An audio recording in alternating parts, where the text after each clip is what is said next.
naman, thanks God. Inulan din kami. Ayan guys, so puno ng mangga. Tuwang-tuwa din sila guys. Kasi inulan na po kami. Yan, first time na umulan.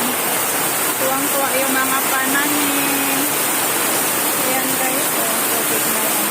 Grabe, puno kagad oh.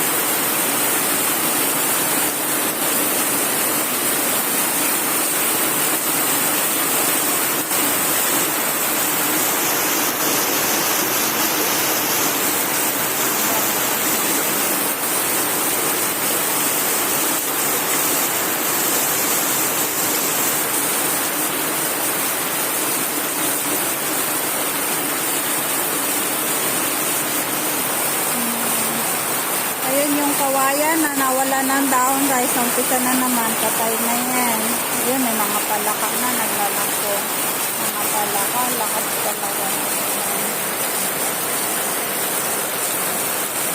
First na umulan. Dito. Tuwang-tuwa na naman yung mga pananim.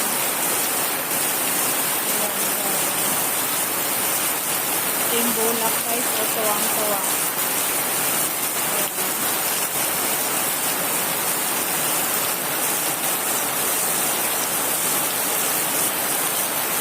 Tapos nakapag-ipon na ako ng tubig, mag-ipon para tipid sa tubig.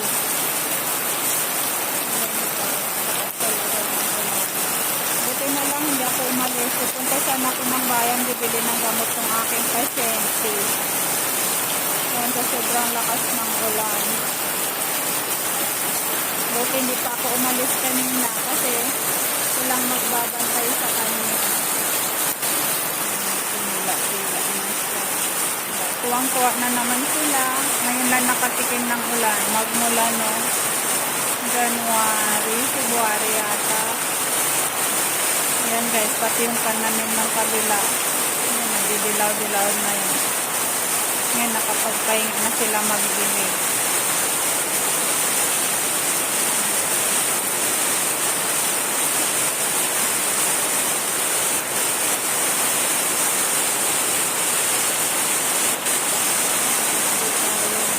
Doon guys, so tuwang-tuwa na naman yung gemelina at saka yung nyug namin. Wala ng dahon.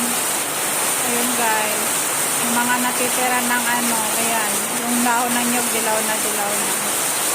Ngayon, masaya sila guys kasi nakatikim na ng ulan. Yung gemelina.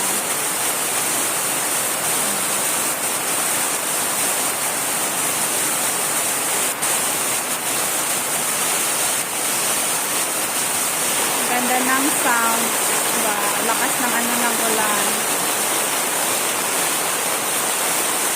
Tuwang-tuwa na yung mga pananim. Ayun, biglang lakas ng tubig. Oh. Taas kagad ng tubig. Oh. Taas kagad ng tubig.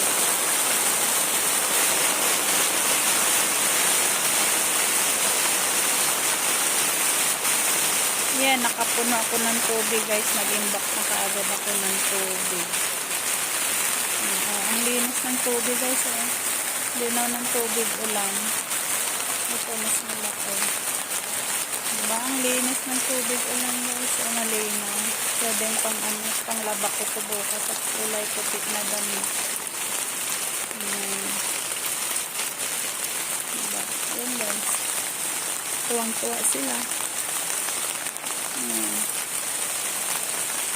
Kasi yung aking orchids. O yan, namatay na.